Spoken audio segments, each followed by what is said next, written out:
Well, let's get more on this now from Olexiy Haran in Kiev. He's a professor of comparative politics at Kiev Mohyla University. Thank you so much for joining us, Professor. The White House says the US has a sacred obligation to support the security of our eastern flank countries. And to that point, we now have NATO mobilising warplanes and warships to the region. Does Ukraine feel assured that it will be protected in the event of any further Russian incursion? No, we do not feel safe, and I will explain you why. Because what we heard from Moscow about the threats to Russia, but in fact, there are no NATO soldiers, no NATO bases, no NATO missiles in Ukraine. In 2014, Russia attacked non-bloc Ukraine, violating all Russia's obligations regarding and international treaties regarding Ukrainian territorial integrity. So when now we are talking about deployment of 8,500 NATO troops, it's about NATO members. While there are more than, as you rightly mentioned, there are more than 100,000 Russian troops surrounding Ukraine, also from Belarus, from north, from east, and from south. So basically the question, if Russia doesn't want to attack Ukraine, why do you need such a massive, army preparation and really hysteria in Moscow about the threat from NATO? Definitely we are concerned. We do not panic. Now you see what the ruins in I believe in Donbass, where Russian troops already are within Ukraine, in the occupied Crimea and in the occupied parts of Donbass. And regarding security architecture in Europe, yes, you are right that Russia actually put an ultimatum to NATO, not only about Ukraine. It also includes Sweden, Finland, but it also includes eastern countries of NATO, Poland, Baltics, Romania, and Bulgaria. Russia demanded to withdraw NATO structures from these countries and to stop NATO cooperation. So this is crazy.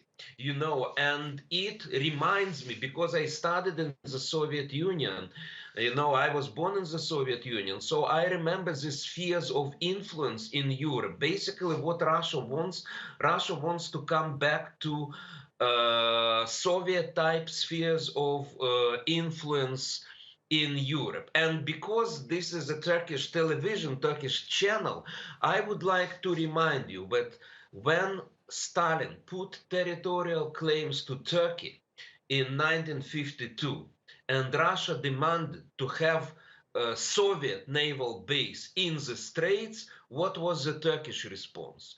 The Turkish response was that we need to have security umbrella, we need to join NATO. And that's what happened. So Yes. it's not the choice of Ukraine, because we have this huge Russian army, which is threatening the very existence of Ukrainian state.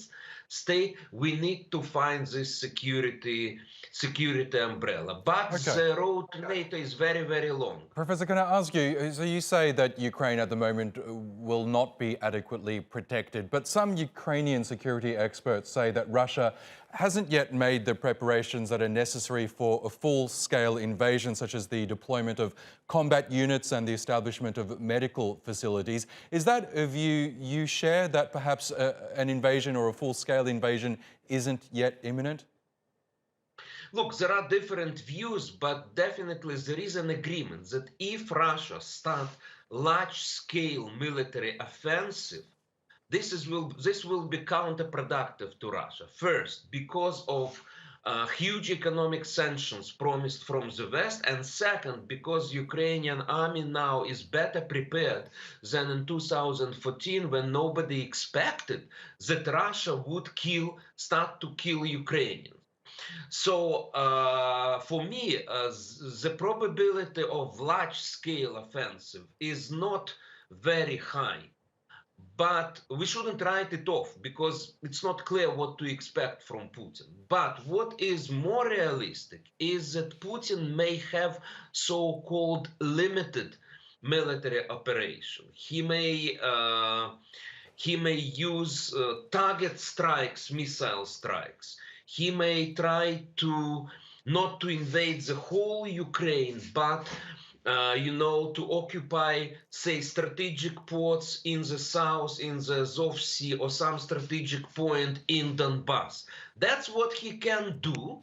And the huge question here is what would be the Western reaction to that? Because there were hesitations. Large-scale war is one thing.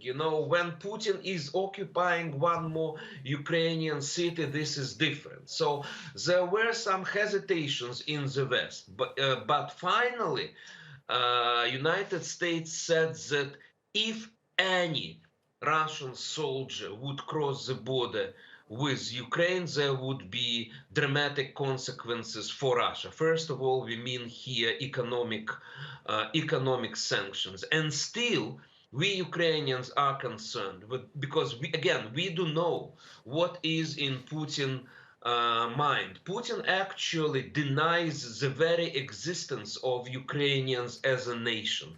This is crazy even compared to Soviet nationality policy, because as I mentioned, when I was in the Soviet Union, I had the Soviet passport, and there it was clearly written that I was Ukrainian.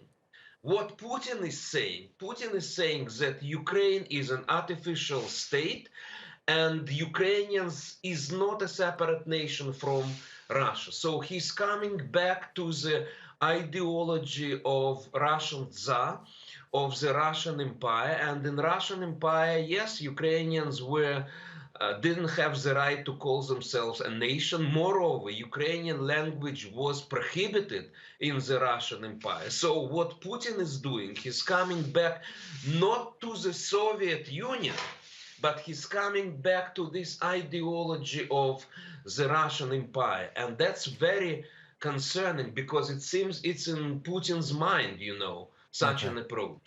Professor Olexiy Haran, we will have to leave it there, but we really do appreciate your analysis. Thank you for that. And thank you. And I would like to thank Turkey for the support, for the idea of moderation. Russia is not happy about this idea of Turkish moderation.